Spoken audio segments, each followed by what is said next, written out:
right, well, welcome, everybody, welcome. So welcome to the ASID Student Day. My name is Xian Lee, and I serve as the Director at Large for the ASID Upstate New York, Canada East Chapter. This is the second year that our chapter is holding a student-focused event. The purpose of the Student Day is to bring educational opportunities from outside the academic realm and connect the students with professionals and industry partners. So first, I would like to thank our host, Dr. Soon-Yeon Yoon, Associate Professor, Director of Undergraduate Studies in Human Behaviors and Design at Cornell University. Thank you, Dr. Yoon. And Professor Zoriana Dunham, Program Coordinator for Environmental and Interior Design Program at Syracuse University. Thanks for having us and bringing this opportunity to the students. I also would like to introduce Emily Pearson, our chapter student representative. She took a great measure organizing this event and will be moderating the event today. Last but not least, Terry Duane, our chapter's administrator, who also helped organizing the event, and she's the one that's been sending you all the emails, invitations and reminders. So today's event will be divided in two parts.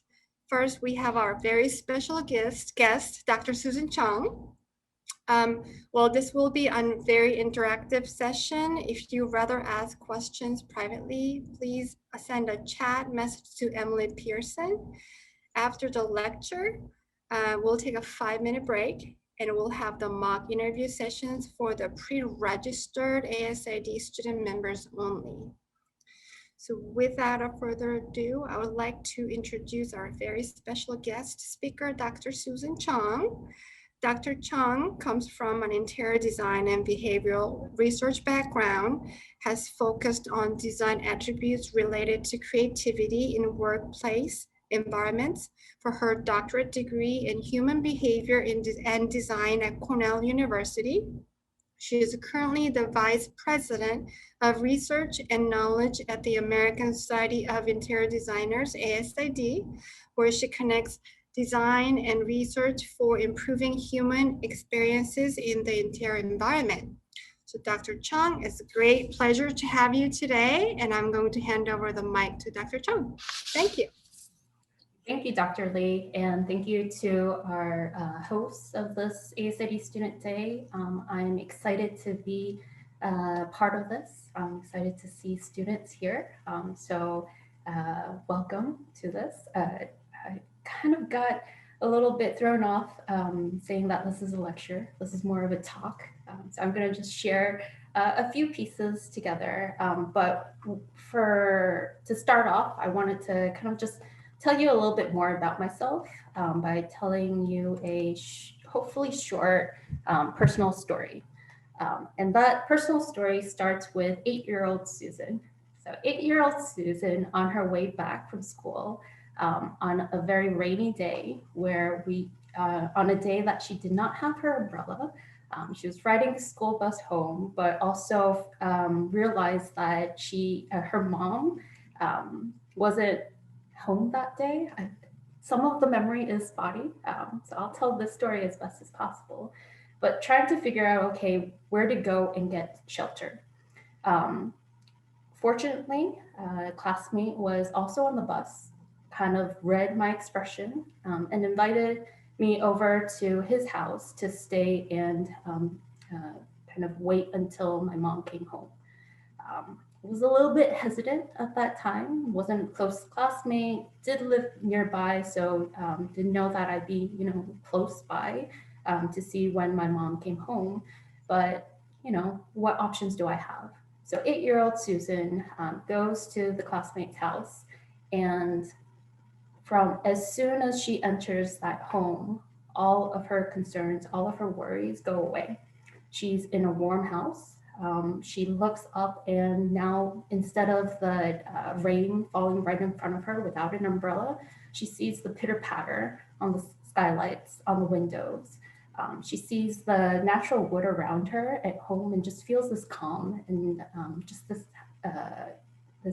comfortable sense within a very natural and very sheltered environment.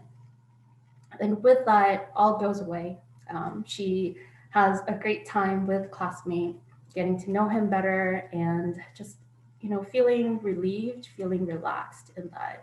And that 8-year-old Susan at that time, I don't know how she came to that thought, but started to aspire for a career in interior design, wanting to create environments that afforded these emotions to people that visit these spaces. Now, with that, after that second grade experience, her journey towards becoming an interior designer isn't a straight path, right? Junior high school, which she actually moved from New Jersey to Korea. She spends a bit of her time doodling floor plans, designing furniture, just taking some time to kind of like think and imagine what life would look like after high school. So once getting into college, getting to have the opportunity to know more about interior design. She aspires to be an architect first, but then realizes later on, after taking an architecture class, after her first year in college, that architecture isn't the scale that she wants to dive into. She starts her education in interior design in Korea, but then has the opportunity to go to Michigan as an exchange student and start her kind of more focused education there. She continues to attend college in Michigan, so Michigan State University, finishes her bachelor's degree and works furiously on her portfolio, goes on interviews, talks about her passion about design, but she also realizes that, do I know enough about interior design? Like, where do I want to go? And she takes a moment to pause and she consults with one of her professors on what opportunities there are for her. The professor actually suggests graduate school, knowing that my passion has always been about the connection, understanding the connection between the environment and the human, to kind of explore whether research is an opportunity within her career. She applies to University of Florida for a master's in interior design, figures out that research is actually her passion. As much as she loves the design aspect of interior design, she also enjoys the early parts of it, understanding that human environment relationship and understanding that there needs to be investigation that goes behind it.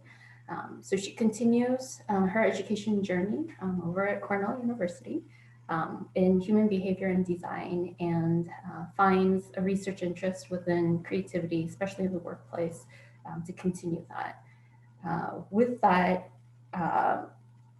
she has aspired with research to become an educator, right? Wanting to share the knowledge that she gets from all this research studies, from literature, to share that with students. But then she also, during that time, has two nieces who are adorable. And family has always been an anchor point in her life and wanting to be closer. She moves to Washington, D.C. and finds a job with Asid headquarters as their research analyst. And in doing so, although she's not, she's continuing with research. She actually taught summer classes at Cornell for 3 years, for 3 summers, as an adjunct professor in a nearby university, Marymount University, and teaching research methods to classes, and also on thesis committees and dissertation committees to those who have interest in the particular area. So with that, Susan, now me, so I'm going to move from the third voice to the first voice. What I see in my career journey is that, again, it's not a straight path. The education that I've gone through, the cultural background that I have, the people in my life, the environment, the experience, all come together, and it has culminated into where I am right now. Is now the VP of Research and Knowledge at ASID. I have the opportunity to investigate what that human and environment relationship is like. I'm also in a very fortunate position to be able to share that with a larger community. So it's not just to students, but also to professionals, practitioners, industry partners, to talk about the importance of research, the importance of design within the built environment, to the occupants, etc. So really in a great position that really, if you compare it to 8-year-old Susan's aspirations, and along the way, the other career kind of explorations that had happened, all of this has come together. So my design philosophy or career philosophy has always been life is design and design is life. And understanding that really the design, it surrounds all of us, right? Whether that be within the room that you're in right now, or even the design of a computer or product, whether it's design of processes or curriculums, everything around us is part of design, and your life as well is something that you design. So with that, I want to ask you, right? What is your design journey? Right? What brought you to interior design? What is your design philosophy? What do you love about design? What excites you? And some of these questions, if you are comfortable, feel free to share with others in the chat box. But these are questions that I want to ask you during this time as you take a moment to pause. I know the semester, it's, during that midterm, things are very busy. You're running from one class to another virtually. You're working on projects. Hopefully you haven't pulled an all-nighter last night before this. But this is busy times, but take a moment to pause and to think through these things, especially as you're participating in Student Day today and meeting with professionals later on to review your portfolio. I do hope that you get a chance to think about this, whether it be right now or whether it be later, so you understand where you're heading, how you got here and where you're heading towards. So my goals today is to first share information on what's going on in interior design. So understanding the environment around you. I'm also here to introduce you to some helpful ASID resources that will equip you to better understand what's happening around you and help you with any decisions that you need to make for your career or perhaps even for your projects. I'm also here to in hopes that I can break down any preconceptions you may have on career opportunities. Having an interior design education does not equal becoming an interior designer. It could, but there are other opportunities out there. And finally, just reviewing a couple of critical skills to help cultivate your unique value. So everyone here, all students, all participants, are unique. The experience that you have, the education, the cultural background, the people in your life, all of the environment that you've been brought up, all of that culminate into who you are right now, and that has unique value. So to understand what more you can do to help design your career, to design your life, I'm here to kind of review a few skills that may be helpful for your career in interior design in particular. These are my thoughts on what you may have goals. Right here is to make this session meaningful. And I'm hoping that you're not putting it all on me and saying, okay, Susan, teach me. Susan, tell me what to do. But this is an interactive piece, right? I can only share you information, how you receive that and how you apply that to what you have already, your thoughts. That's your responsibility. That's what you need to do and what you need to bring to this table. I'm hoping that you, from this, also learn how to access relevant information that are particular to your needs and interests. I hope that you, again, take the time to reflect on personal values, aspirations, to think through. There are a few slides embedded in between with questions, and I hope those will help guide you as you take this journey with me in reflecting on your career journey.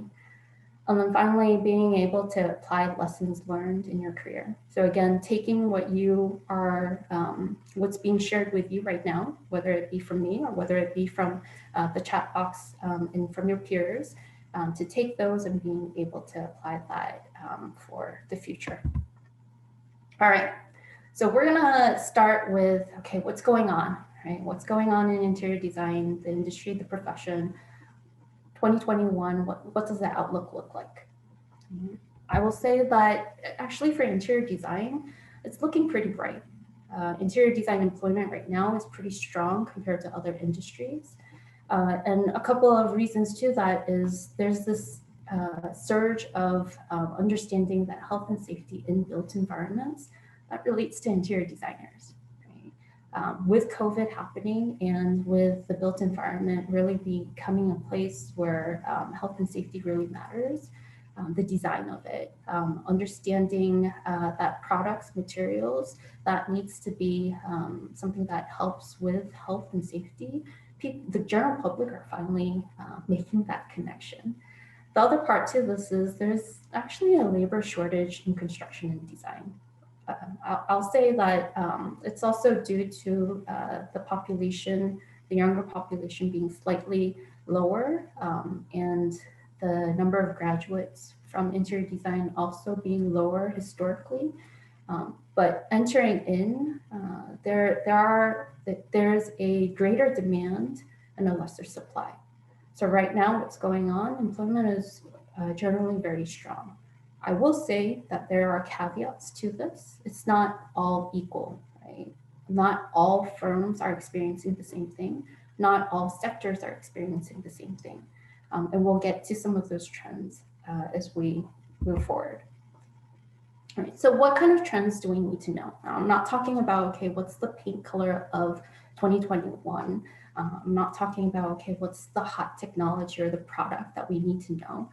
When we're talking about trends at ASID, it means, okay, what do we need to know about people? What do we need to know about the society, about the world?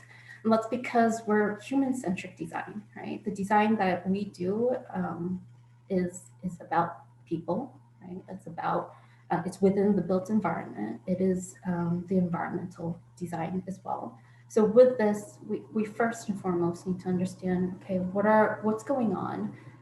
How do we better understand people? Interestingly, the population is no longer a pyramid or a bell. They're projecting that right now, it's becoming a rectangle. The number of the elderly population, the baby boomers, are continuing to increase. And with that, we're seeing this leveling out, right? So generational, we do have different characteristics by generation, but it's becoming equaling out. So there is importance of understanding what characteristics are from baby boomer generation, from the millennial generation, from Gen Z, etc. And we're also understanding that interior design is a basic need for everyone. So if you're familiar with Maslow's hierarchy of needs, right? The first base is the physiological needs, but then the second one is getting into health and safety, right? And I mentioned that health and safety and interior design go hand in hand. So we're seeing that interior design, because people are seeing this as a basic need, and that it is across all generations, that it needs to focus on diversity, equity, and inclusion.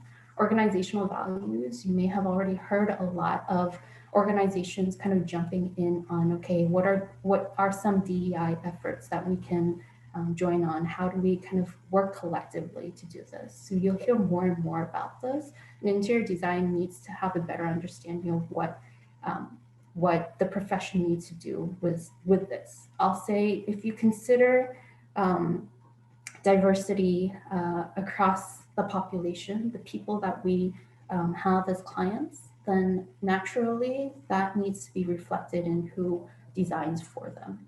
Right? So diversity, equity, and inclusion is not only important to the people that we design for, but it's also for who actually designs, so among the interior design professionals. Other trends is, as people, we work, right? So in business, and you here as well, students are currently accessing education virtually. I'm working from home right now as well. And with that, we're seeing this huge shift. Right? Pre-pandemic, it's only been about 20% had worked from home. Now it's 71%. And then post-pandemic, so after once vaccination has happened, herd immunity, and we're kind of over that threshold, we're expecting that over half the people actually want to stay and work from home even after the pandemic. So interior design needs to be reimagined. If you consider this transition to a larger population working from home, then your residential needs change. You need designated space to do work within your home. If you have a student also with you have other occupants within the home that also are teleworking or telelearning, then you need to have that space. Right? So we're reimagining what the residential needs are. Hand in hand, it gets into, okay, what are the needs from workplaces, right? If you have lower occupancy that are coming into work, does that reduce your footprint, or do you need to provide more room? What is the purpose for coming to the office? What is the purpose to coming to school, etc.? So those needs also shift. So there's a whole reimagination happening. And it's not just within the interior built environment; it's also within urban design, so understanding and reimagining what cities are like and what that experience is. I'd mentioned at the beginning that interior design is really becoming important and the general public is understanding this. This is, however unfortunate the coronavirus pandemic is to the whole world, it is a very ripe time, a pivotal moment for interior design to advocate for its value, right? Interior design has always been about the health, safety, and welfare of all occupants. The general public now understands that it's beyond aesthetics. It's not about, okay, decorating a place that looks beautiful, but it gets into a deeper level, understanding that there are health components to this, understanding that interior design provides safety within a built environment, and that need has increased, especially during the pandemic. With this, clients are demanding, okay, what's the data behind this, right? How can we say that this design element is better than the other? We've been talking about evidence-based design for years. So this again is already within interior design DNA, and yet are we prepared to meet with our clients and be able to talk about this and really have clients understand the true value of interior design? Another part to this is it's not just the evidence that leads into the design, but it's also the design that provides more outcomes, more evidence. So it kind of completes that loop, right? You need to have post-occupancy studies that have these measurable outcomes that tell the clients that, from interior design, this is not just the spoken value, but this is now the proven value, right? This is how much impact that design has made to your organization, to the occupants. And with all of this, interior designers are now being sought as the trusted advisor. It is understanding that if there is an issue within the built environment, to be able to go to interior designers and to ask about, okay, what do I need to do? So they're not just becoming the consultant, but they're becoming the advisor. So interior designers are actually being invited earlier into the conversation to understand this because of their role of being this holistic team player, understanding architecture, understanding facility management, etc., during the entire process. So these are only a few trends that I kind of picked out from the ASID 2021 Outlook and State of Interior Design report. We actually just released this March 1st. So it is hot, new. It is a report that if you are an ASID member, it is free to download. So I encourage you to go to asid.org. On the homepage, you'll see one of the tiles that say download the Outlook and State of Interior Design report. Also check the New York Upstate and Canada East chapter website, and it's right there for you to click and download as well. So also wanted to talk not just on what's happening here, but what does this mean to you? Right? So, okay, it's great that things are changing. We need to reimagine, but how does this relate to what we're talking today in careers? So again, I mentioned that I was going to ask some questions on in between for you to kind of reflect. So let's pause for a moment and ask, okay, what are your career aspirations? What would you like to do? Right? Where would you like to work? And this where isn't necessarily a geographical location. It could be, okay, what kind of firm do you want to work at? You could be as specific as an actual firm name all the way to firm type.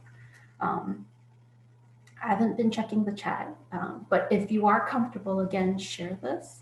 This is a great opportunity for ASID events because we're cross-pollinating, right? This isn't just Cornell students, it's not just Syracuse students, or I don't know if there are any others participating in this, but this is an opportunity to broaden your network, meet someone new, right? Which is somewhat rare during COVID because you're social distancing. So take this opportunity to kind of, be open, share your thoughts. You don't know, maybe someone has an idea that you want to kind of pick their brain on. So I realized that as I was plummeting through the slides that I forgot to kind of ask, okay, who's in the audience, right? I do want to know a little bit more about you. So my attempt to do this on Zoom is I'm going to ask everyone to actually turn off their cameras right now. I know it's odd to say, I'm going to be on, but I'm going to ask you to turn off your cameras. And I'm going to ask a series of questions. If you're replying yes to this, then turn on your camera just for a brief moment. If you're not comfortable, just like 3 seconds only, just for me to see how many people are answering that particular question.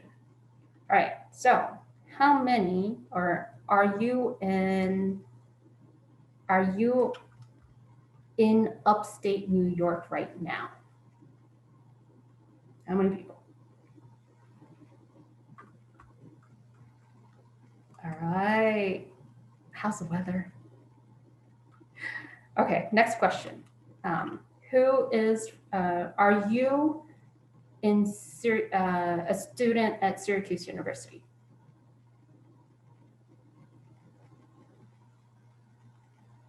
All right, okay, turn off. Okay. Are you a Cornell University student?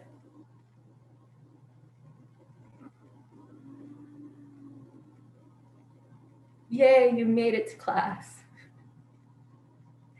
All right.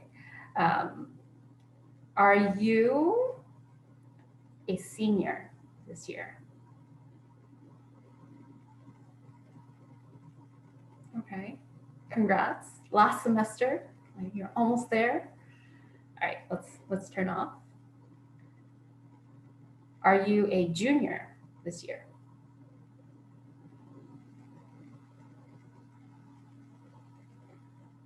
All right, a few more people. Right, let's turn off once again.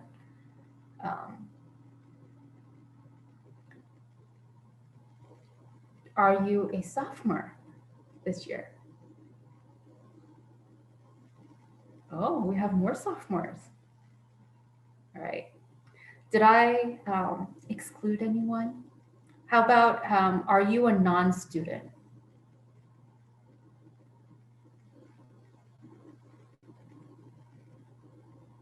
All right, great.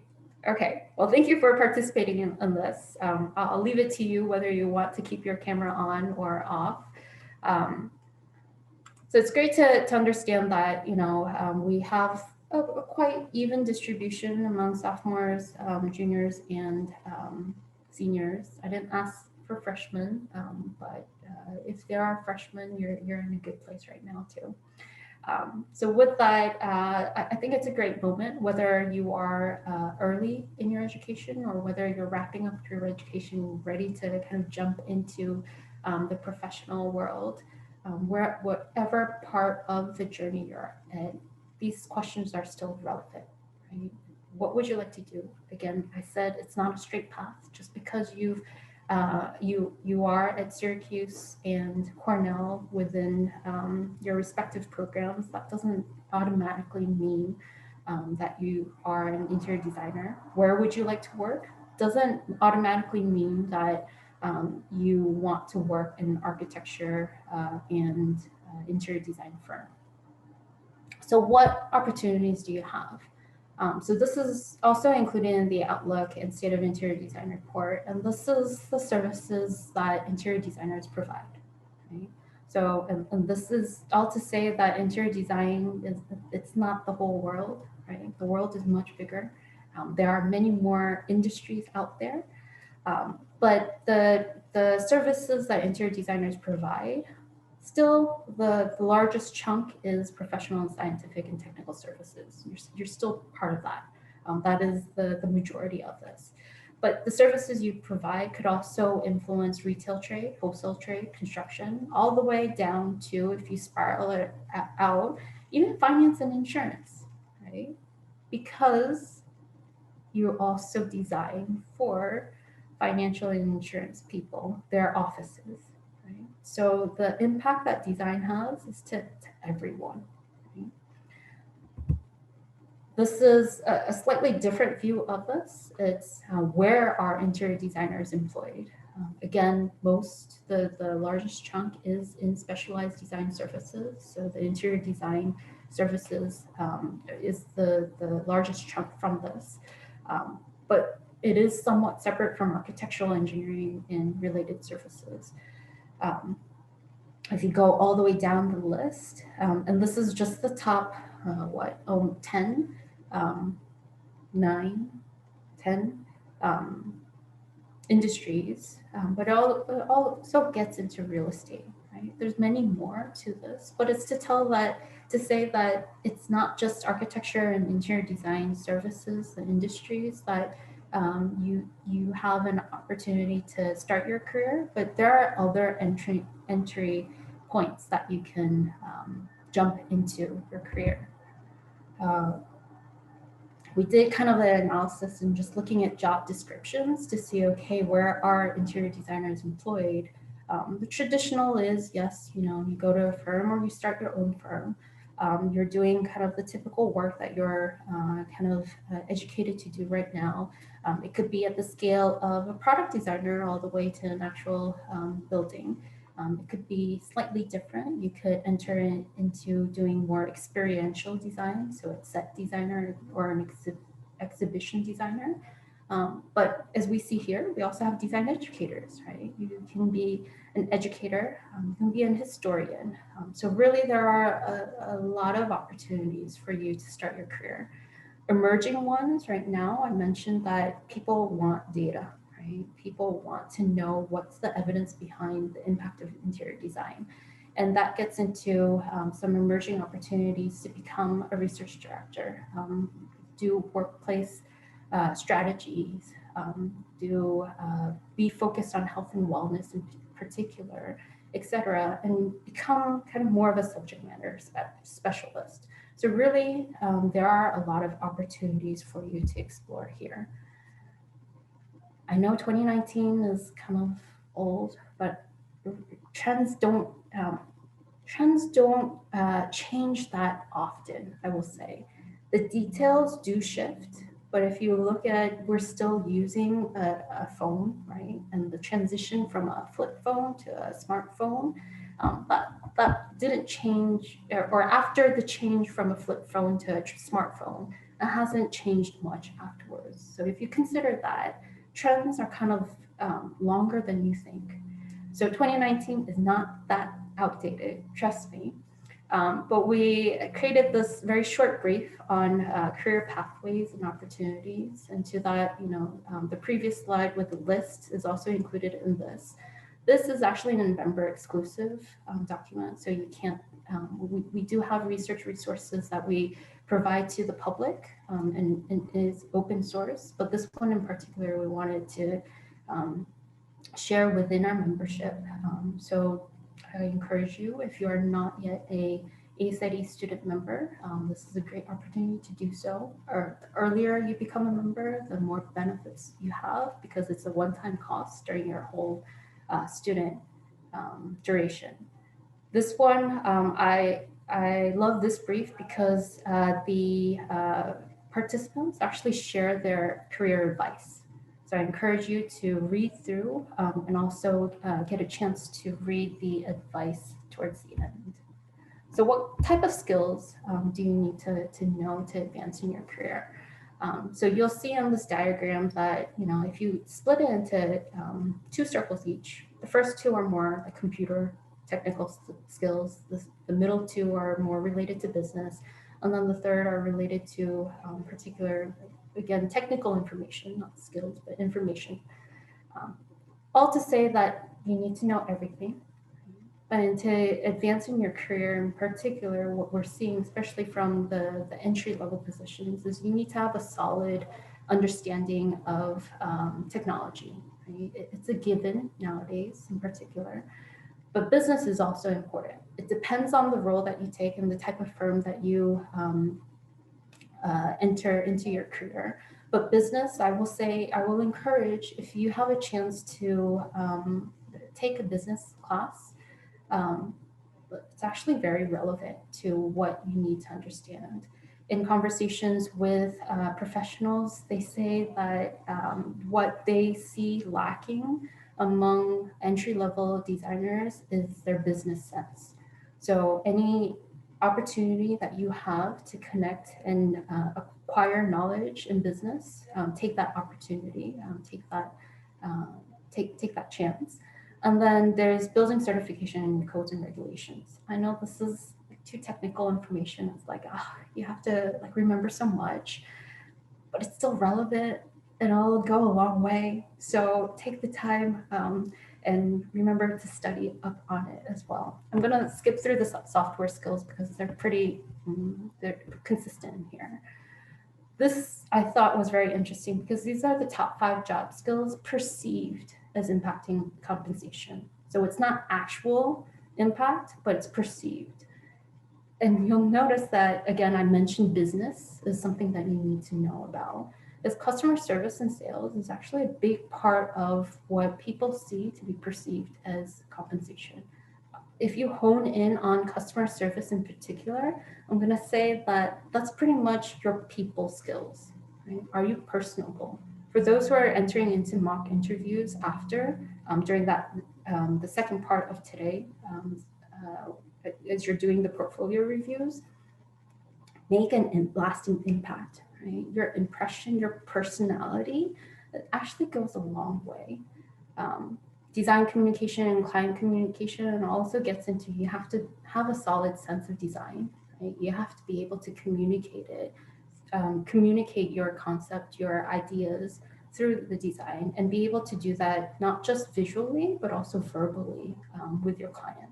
And then leadership is also something to be perceived as impacting your compensation. Salary by job skill. So again, this isn't a cause and effect. It's not saying that if you have building certification, you get higher salary, but just among those that have high salaries, these are the common job skills that they do have. Right? So building certification earlier, I'm gonna say, is better, right? Especially now with an importance on health and safety. The WELL building standards has been pretty prominent in guiding the process of especially commercial buildings. They actually have separate standards for the residential environments as well. But understand that people will want more third-party verification moving forward. So understanding building certification could impact your salary, or if you have a higher salary, most likely you'll have building certification. Business, again, business. Right? Strategy, and the rest is more if you see people in higher positions that have higher salaries, these are common skills that you have. Again, ASID resource. 2019, we are working on a 2022 salaries and benefits report, but till then, this is a solid document, not just because it talks about actual numbers, so it helps you, especially for seniors, juniors, as you're negotiating your salary.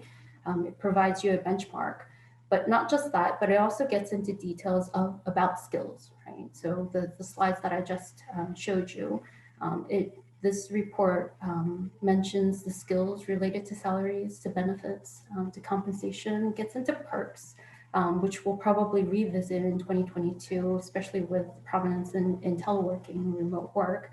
But also there is a separate report on specialization. So whether you're in pursuit of a residential design or commercial design in particular, we kind of do that separation of what that looks like and what skills you need to acquire for either. Also firm size. Working in a small firm is very different from working in a large firm. So what does that look like? So there are reports here for you to explore. So I want to end with this question of why do you design? Right? Again, if you can enlighten me and share just like short notes in the chat box on why do you design? Really, how? And with this, I mentioned, to me, life is design and design is life. How will you design your career? You have a great opportunity to think about what you want to do. Right? Not to say that it's going to be a clear path, not to say that just because you want to do it, it's going to happen, but you can use this as an opportunity it becomes your own design project, right? So how will you design your career? And I'll pause here, but as we're getting questions and Emily will moderate that, I'll just keep the slide open, which talks about some ASID student opportunities in particular. Thank you. Great, thank you. I have quite a few questions that people have sent me privately, and then we also have a few in the chat. Maybe we could start with that one. Maybe Olivia, if you're comfortable opening up your mic, you could ask Dr. Chung yourself. Absolutely. Thank you so much for that amazing presentation. It was very informational.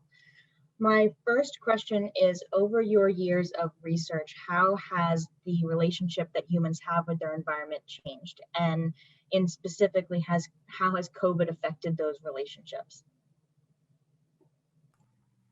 Sure. I mentioned trends don't change that much.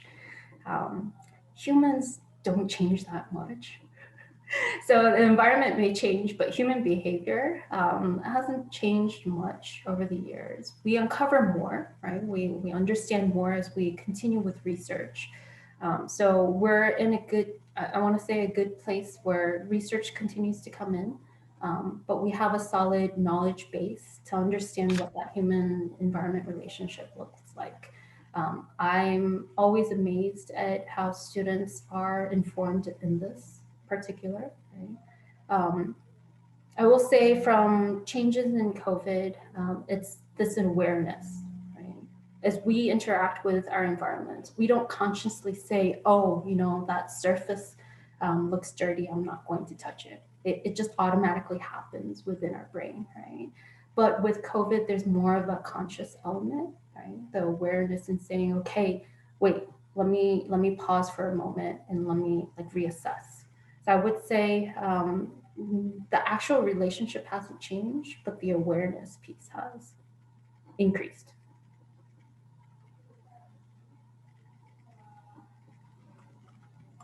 Thank you. I have a few questions from students who messaged me privately. And the first one is, someone asked, what is the difference between interior design and architecture? What are the skills you need to study interior design, and what skills do you need to study architecture? So I'm not an architect. I did take one summer course in architecture. I mentioned in my personal story, and that was a good chance for me to understand that architecture wasn't for me. And the difference that I see is the difference in scale. Architecture gets into more of that building scale. It is more of, looks into the exterior and the interior because that is part of the structure. You get into structural engineering to some extent as well, right? You need to have a good understanding of building materials and the process there, right? If you take that and align it with interior design, we're not constructing buildings, but we're working with architects okay, what does that interior need to look like? The other part to this is it's not just at that new construction phase, but it's at that renovation phase that you already have a constructed space for you. So if you think about your empty shells, the core and shells that you have in your projects, rarely will you see an like completely empty space, right? You still have some walls there if it is an existing project.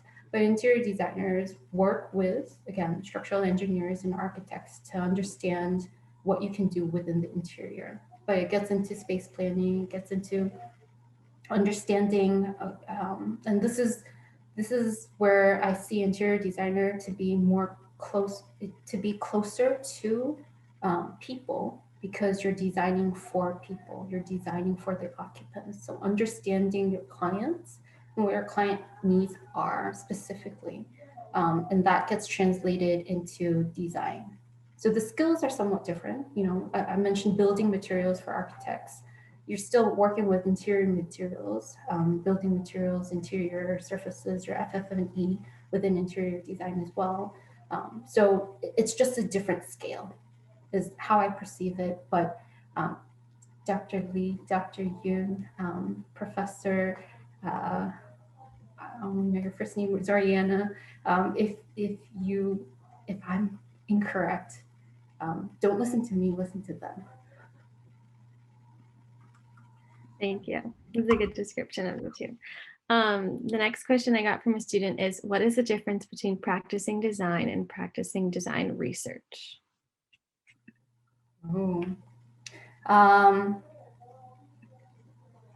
Practicing design, if architecture to interior design is a skill differentiator, I see design and research to be say a lens differentiator. Right? Research is all within the design process. You're doing research no matter what, but what type of research and how much of the research is somewhat different. Your focus within as practicing design is going to be the outcome, and that outcome is the actual design. Right? So you're doing research for the design. As a researcher, practicing research, your focus, the lens that you have is, okay, what is the research that the design needs? Right? So you're still working towards that design, but your focus is on the research to feed into the design. And in my perfect world, it's not just the research that feeds into the design, it's also the design that culminates into research. So they do go hand in hand there in an ideal world. Great. I have one last question I thought would be a good one to end on. And the question is, as we're approaching the end of the year and students are looking for jobs and internships, but given all of the uncertainty in the economy and the industry right now, what is one piece of advice that you would give to students right now as they look for opportunities to advance their career? Well, one, on the screen, ASID virtual internship. So we've had summer and winter series. So we started this in summer 2020. We had closed the winter session, I believe, early February.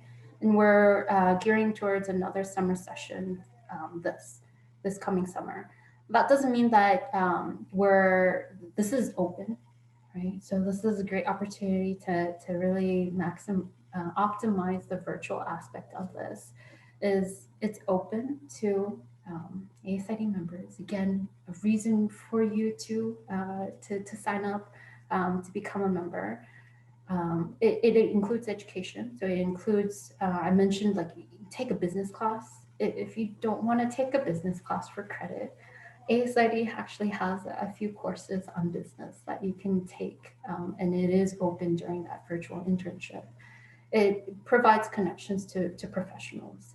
In any case, whether you're starting your career or whether you're in your career, it's about relationships, right? It's about making connections, right? It's about learning from each other. It's about working with each other.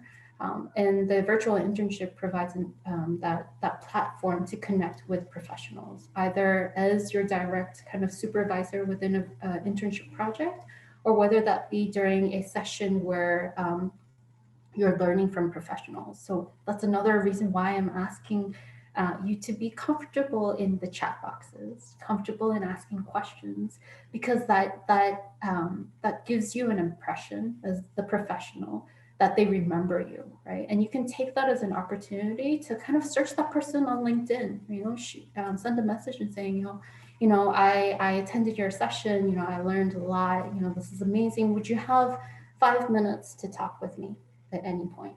I will say, rarely have I seen a professional that says no to a student, right? You have a lot of power, right? Because professionals, they love students, right? They love to invest in students as well.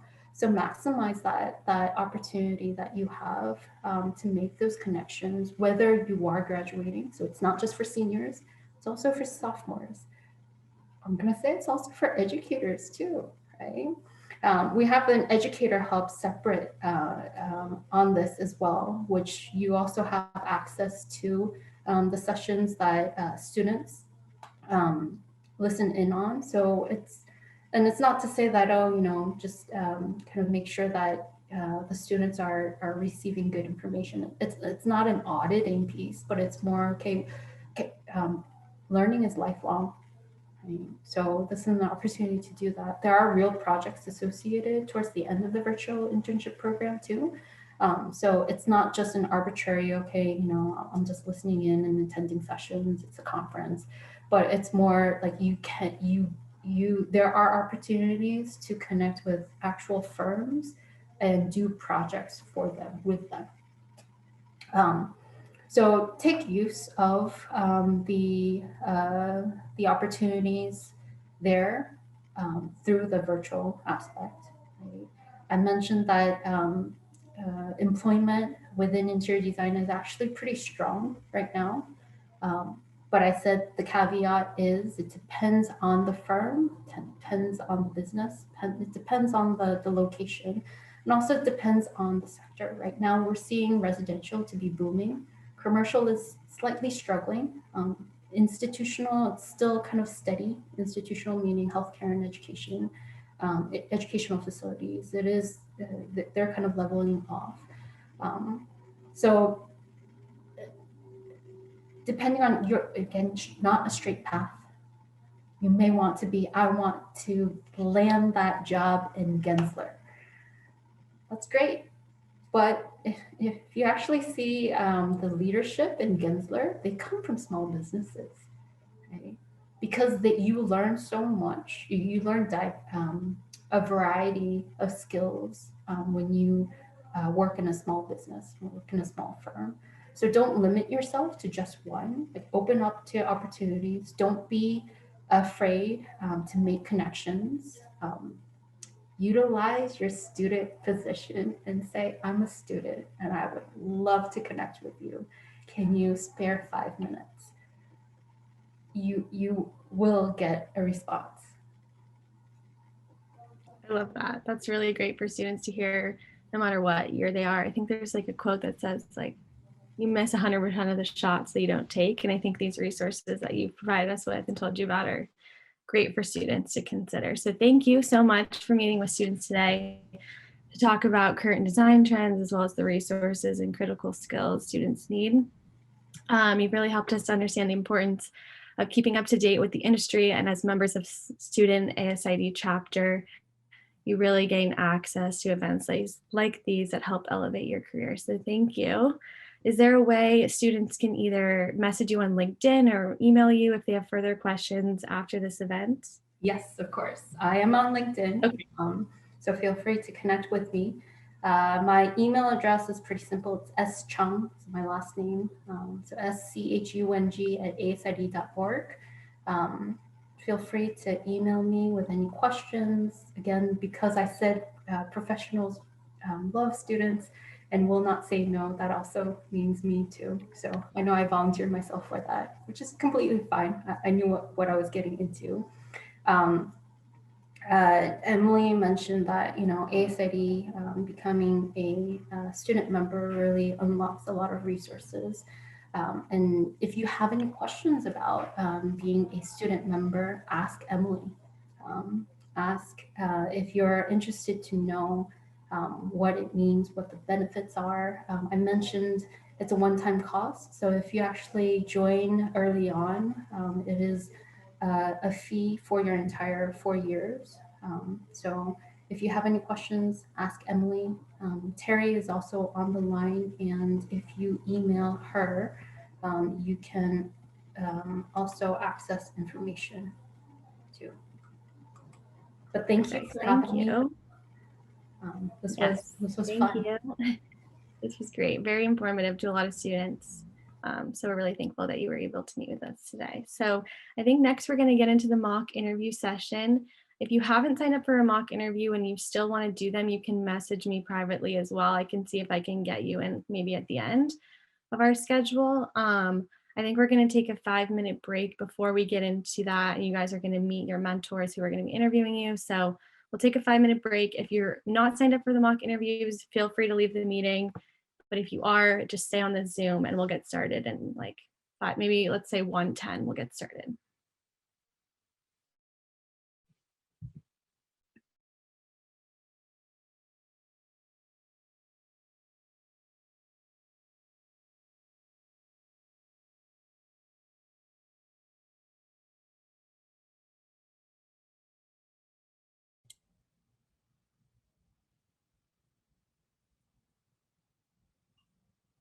Thank you, Dr. Chung. Thank you so much for your time.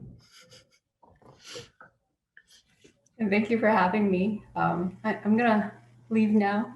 Okay. I wasn't sure when to exit. I was hoping everyone would fall off and I would follow them. I'll email you separately. Thank you so much for your time. Sounds good. Thank you for having me. Thank Take care. Bye. Have a good weekend. You too.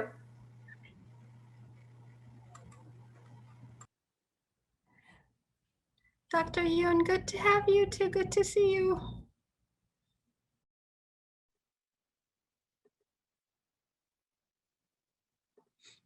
Okay, maybe before we get started, Danny, Nikki, and Linda, you guys could introduce yourselves and just tell us a little bit about yourself and your role at ASID as well as your career path. So maybe, Sure. Linda, you start. Sure. Hello, my name's Linda Cockmo, and I'm the ASID Financial Director for the Upstate New York and Canada East chapter. I've had an interesting career path. After I graduated, I worked with a very small interior design firm here in Saratoga, New York, and we did a lot of different types of work. Some like boutique hotels, that was really fun. We did a few really interesting projects that you would never imagine doing, like funeral homes and that kind of thing.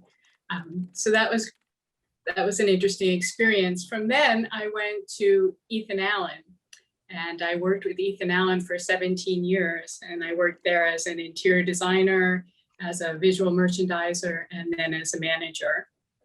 And now I work for Armstrong Ceilings. They're based out of Lancaster, Pennsylvania, but I work with architects, helping them with specifications for acoustical products. So that is my career path. Thank you. Nikki, do you want to start? Go. Sure. Hi, I'm Nikki. I'm NCIDQ certified, so that's pretty cool. I started out after graduation, I actually worked for Home Depot, and then I worked in a bunch of different areas of design, a bunch of local companies in Buffalo. And so I worked for an architect. I also worked for a hospitality design firm, some furniture firms. And I have settled on working now. I work for a local manufacturer. I'm their head drafter for their product. It's Spinny Back Phil's Felt. We're a subsidiary of Knoll, which is pretty cool. And so I found throughout my career, working for large firms and small firms, that I prefer a large firm.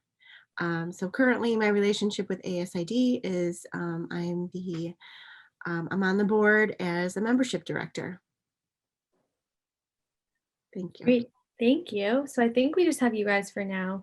If Danny joins us later, maybe. Hi, Danny. Hi, sorry. Hi. No, you're good. We have a few students in breakout rooms right now, but I can assign you to another student that's just waiting right here.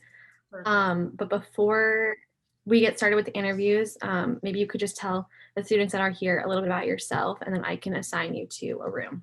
Awesome. Well, great to meet everybody. Sorry about being tardy. I'm on a living in place, as you can see, this side right here, living in place Zoom call as well. And what I specialize in is keeping people in their homes as long as they want to live there. I've had so far a 24-year career in interior design since 2008 independently in Rochester, New York. I grew up in Toronto, and I'm a graduate from the Ontario College of Art and Design in their environmental program. And I first graduated in 1997, and then in 2003, I decided to go back for my Bachelor of Design degree because we were able to get Ontario College of Art and Design to add the university credential. So we thought, well, since we were the ones that fought for it, we should be the ones to get it. In 1999, Ontario successfully allowed interior designers to stamp drawings for 5 floors and 5,000 square feet. But unfortunately, when I drove across the Peace Bridge in Buffalo, I chucked that thing across the bridge. Just kidding, I still have it in a box somewhere. But it really showed how the disparity between being an interior designer and an architect or an engineer has impacted the built environment. But now I am a fearless champion for equity, equality, inclusion, and justice through housing and business and entrepreneur rights. In Rochester, I'm sure you've seen that we've been in the news way too many times for way too many egregious things, and the poverty level here is disgusting. So I got my real estate license exactly 8 years ago today. And with that, I've been networking and using my interior design credentials and knowledge of the built environment and wellness and living in place and the certified aging in place credentials and all the other LMNOP credentials that I have to mentor people. Some of the people that I had mentored have gone on to work in interior design journalism, as well as work their way up in companies like Technion. I had a young Trinidadian girl that worked with me in Toronto, and she has been their lead designer for over a decade. So I'm so proud of her. I'm proud of the young men and women who have stayed with interior design. And I have somebody that I got introduced to from my mailman, and she is now head designer over at Wegmans. So you never know which doors can be opened, which connections can be made. I never give up and just keep on keeping on, and don't be afraid to leverage your connections and be fabulous and fearless. That's great advice. Thank you. So I only have 2 rooms open right now. So if you wouldn't mind, I'm going to put you in the next round and we'll assign you with a student. This round of interviews is going to close in 10 minutes. So we'll just start you with the next one. So that's good. Sounds good. Thank you. Okay. Mm-hmm. Would anyone be interested in unmuting and just discussing amongst ourselves here in the main room? Anyone have any questions or opinions they'd like to share on the program or programs you'd like to see in the future?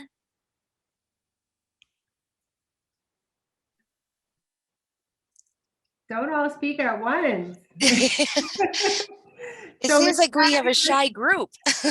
Terry Dwayne, who is now in the middle of my screen, but it's fabulous.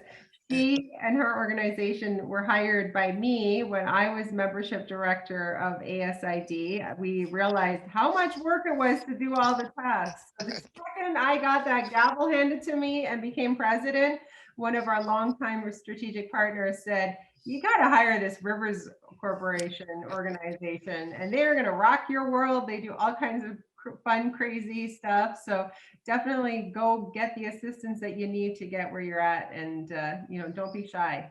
You guys are very innovative, especially with all these TikTok videos and social media. You're so well ahead of the curve. Like, who needs a paper portfolio anymore? You could do a quick video and text it to somebody and get hired on the spot. So what are you all interested in as far as your interior design career? Like, what drew you to it? What would be helpful for us to help you reach your goals? I actually have a question.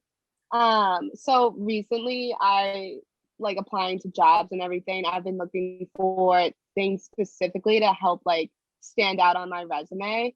So do you have anything really about that? Like I put in some of my projects, my recent projects. If you have an do you have anything Instagram, maybe like a professional Instagram or Pinterest of your renderings that you've done and things where they can kind of go in and spot your work before they even like have to ask for it, that's always a fabulous thing. Yeah. Building your own resume websites, a website for yourselves that have like statements from professors and people that you've worked with about, your maturity, your level of work, your competence, and just having, just make a one-page website about yourself and put that in the resume and say, learn more about me personally and professionally, click here. And that's such a big help for people. I know we hire, and I use about 4 different agencies to hire people. And that's one of the things where I can just, if someone took the time to do that, I know they're going to follow up on the details I need them to complete. So they automatically bump to the top of my interview scale. Okay. Wait, I have a follow-up question now. Sorry. Okay. But so now like one-page website, really quick and easy. Do you suggest that be treated as if like a portfolio, or would you suggest 2 different things? Quick website, teachers' quotes about the project, quick overview, and then done. Or do you?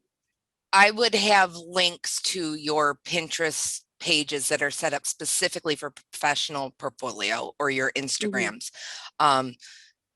Don't attach your personal stuff. I can tell you, like, my basic hiring practice is I will do a social media search on students when I'm interviewing them. And if I see more than 3 pictures with a red Solo cup, I'm not going to interview you. I mean, it's just basically, I need a level of maturity that shows professionalism. I drank out of a red Solo cup, but you're never going to see it on my Instagram or or out in cyberspace where I can never take it back. So just be very conscious of what you do link on that page, but to have a page that has your resume right there, blocked out, easy to read, bullet points, not a lot of text that I can just skim through. A quick page or a sub page that will link me to your portfolios, always fantastic. Testimonials, so I know that there are people right away. You're going to have references. It's not going to be, oh, my neighbor really has known me my whole life and they're great. I'm looking for the person that really stepped out, like they did volunteer work, that they've done some internships, whether it's virtual or in person. At this point with COVID, a virtual internship is as good as, if not better, Right. than an in-person one, because I know what technology skills you have, and include all the technology skills you have Mhm. in your resume. Let people know if you're doing CAD drawings and things like that, but also include Windows, Word, Excel, because the smaller designers and major companies all have some aspect of that in there, and they need to know that you're proficient with those. Mhm. So, any other questions? Thank you. My Thank you. pleasure. I will explain to you what I do, because when I was introduced today, I was introduced as the administrator, which I am for ASID. And but I work for a company called the Rivers Organization, and I'm an association manager. I manage professional associations for a living. So one of the things I want to talk to you guys about, if you're not members of ASID, especially if you're in one of your first few years, now is a great time to join, because you've never needed a professional association more. You can socialize and network and everything and do everything online, and that's great, but you're not hitting the people you need to hit to get the right job, to get the information you need to move ahead in your careers. ASID does offer student membership from your freshman year to your senior year. It's $85, and that pays for all 4 years as long as you're a student. And then after graduation, they have a slightly higher one for emerging professionals. And then within 2 to 3 years, you would move up to allied or associate or professional, depending if you're taking your NCDIQs. So I manage 2 chapters of ASID. I manage New York, Upstate Canada East, and the Washington Metro, which is Washington, Virginia, and Washington, Maryland, Northern Virginia. So if any of you live in that area or come from that area, let me know. There's probably people I can get you in touch with in those areas to help you over the summer, or try to do job interviews or things like that that you have for your classes, or just for your own mental health to find out what you're doing and what you're going into. So Caroline, where are you, and what are your goals? So I'm a junior at Syracuse in environmental interior design. I guess my goals right now are to get some internship experience of some sort, just to, get my foot forward in the world. I'm very interested in commercial design because I really like, the large positive impact. And yeah, I'm just trying to learn as much as I can. And yeah, that's pretty much it. Great. Are you a member of ASID currently? I am, yes. Great. On the national website, you can go in and post your resume for internships. So go to that asid.org, to the student section, and see where you can do that, because that's where me as an administrator, we pull down those resumes and I send them to like the professionals in your area that call me and say, hey, I'm looking for an intern. Plus, if they can't get you into a program now, National does have virtual internships set up, so that will help you guys get those finishing touches for college. Right. Okay. Thank you so much. Okay. Jessica, do you want to jump in and tell us about you? Yeah, hi. I'm actually also a junior environmental and interior design major from Syracuse University as well. But I'm from California, so I'm currently looking for internships that are in like the San Francisco Bay Area, especially since I'm really familiar with like the kind of city environment, and I'm really interested in commercial design as well. Just because like I travel a lot from California to New York, and I think these spaces have a really huge impact when you're going through this space. And I also I'm really interested in museums and like those sort of interactive spaces. So just creating positive experiences for the user, from the beginning to the end when they exit the building. Excellent. I would recommend you reach out to the local chapter. There's 2 chapters in California, and I would reach out to both their admins and say, hey, I just looking to make contact with your board to see if anyone could help me with an internship placement or career advice in the area. And that's going to network you correctly with the group that you need. to be in touch with. I mean, we can do it if you're going to be here all summer, but since it sounds like for some reason you want to go to California where it's not going to snow all summer. I mean, I am open to like places in New York as well, since I am going to school in New York. Okay. Yeah. Yeah, so that's a great thing to do. And on each of the chapter websites, there is a job posting board where you can all post your resumes, and you can put on there whether you're looking for part-time, full-time, or an internship. And that way, when members, other professional members are looking for people, they go in there and your resume is automatically pulled down to them. So make sure you upload your information with that hot link to the website that you're creating for yourself to those job posting boards. All right, we all seem to be coming back. Emily, I'm turning it over to you. Yes, we're back. So if you just did an interview, you don't have to stay on. You can leave if you want, but if you want to stay, we were just talking about different ASID resources, but I'm going to reassign groups now. So Caroline, Jessica, and Christine, are you there? Did you want to do an interview?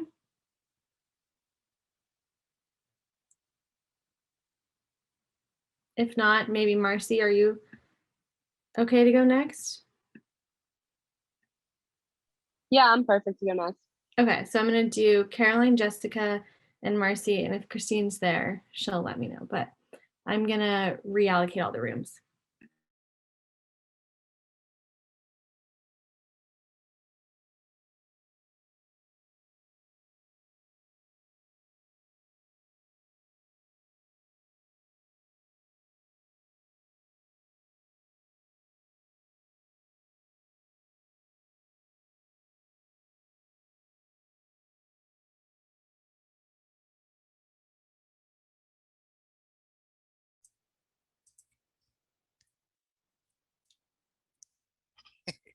We seem to be having a delay, so we need some hold music there. I can hum. None of you want me to sing for you. Right. That should work. Go to room 5. Bye, guys. There you go. Bye.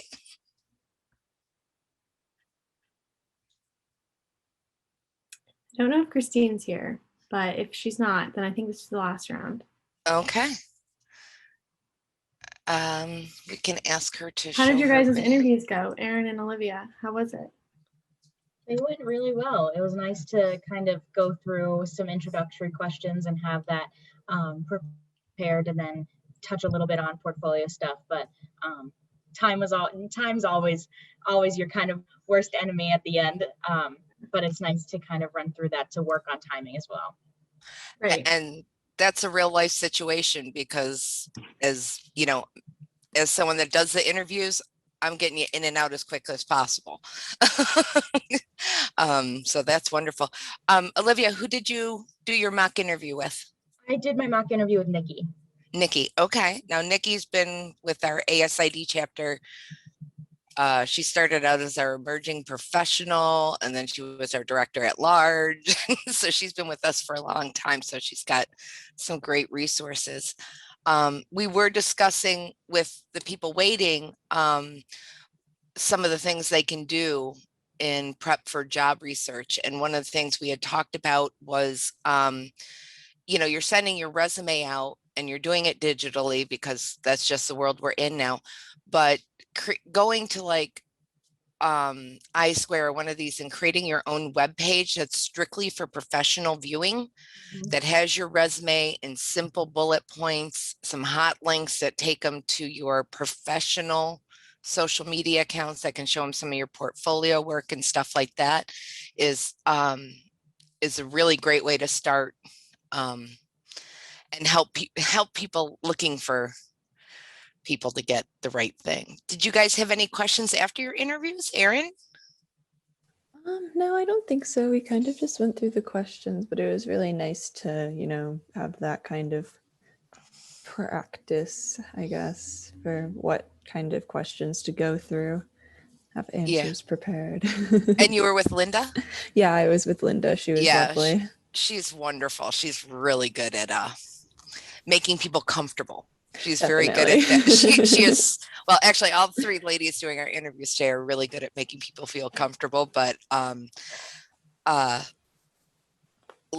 each one of them had a different progression as to how they got into the interior design and have had different experiences, and they're all at great places in their career to advise people as to, you know, Nice. That's awesome. Yeah. So quick question. I kind of came in at the end when we came out of the breakout rooms. You mentioned something about a resume board where you can upload your resume for people to look at. I just wasn't sure what you're talking about. Mm-hmm. Okay, if you go to our chapter website, which is NYUCE, and that stands for New York Upstate Canada East, .asid.org, there is a job board on there, so you can check for availability of jobs.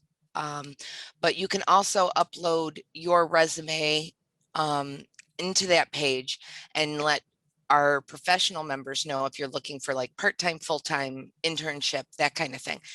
ASID National, which is asid.org, they also have virtual internships going on now and can help you if like we had someone in the last session that is going to Syracuse, but it lives in California. So for her internship, she wants to do them over the summer. And for some reason, she doesn't want to stay in upstate New York. Crazy, but she wants to go to California. So we were telling her to go on to that national page as well and put it out there if you're willing or able to travel, or if you have a, you know, situation like she did where she's joined our local association because this is where she is most of the year, but you can always reach out to the administrators in the local chapters and just Google the state and ASID. And some chapters have, some states have multiple chapters. Like New York, we have the upstate region, and then we have Metro. And they're equally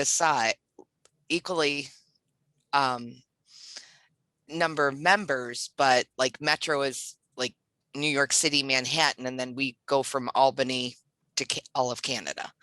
So the rural districts change.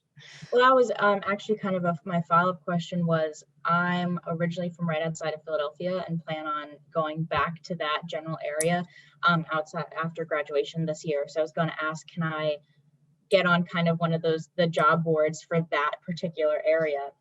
Yeah, I would, if you go to their website, there's going to be an email there that says administrator at, and then it's going to have, I think it's Pennsylvania East that you would be going to. I think it's pae.asid.org, but check it on the Pennsylvania East website for ASID. Reach out to their administrator, explain to them that you're a student, you're registered in this chapter, you're coming home, and you'd like to get your resume out to some of the local people. And also always ask for like a follow-up call from a board member, whether it's the membership director or the at-large director for these individual chapters, so that even if like they don't have a program going in their chapter boundaries, you're going to talk to someone that's really dedicated to ASID, really committed to our students, and it's going to be able to help network you and put your name out there. Plus you get to know some people in that area that I'm all about networking. I'm a big proponent of it's not what you know, it's who you know. Absolutely. I'm a big proponent of the cold emails and have found it to be very lucrative and helpful to just send my stuff out and see what I get back. Yep. And you do get to know a lot of people. I mean, we have in the DC metro area that I also do their admin work for, we have some retired board members that do nothing but mentor students. They're just like, you know what, I'll adopt you. You know, they'll call you back and give you things like, I'll adopt you. I'll take you to coffee. I'll introduce you to. And it's been really great for our students because, I mean, there's so many colleges in that metro area. And, you know, you get into this little cluster of you're at Marymount or you're at one of the other colleges, and you get these ex-presidents and former board members, and they're just like, oh no, you're coming with me. You're going to meet this person, this person, this person, get on committees, you know, we have lots of committees. Make sure you step up for those as well, because it's a great way to network your way into a job. Thank you. Yeah.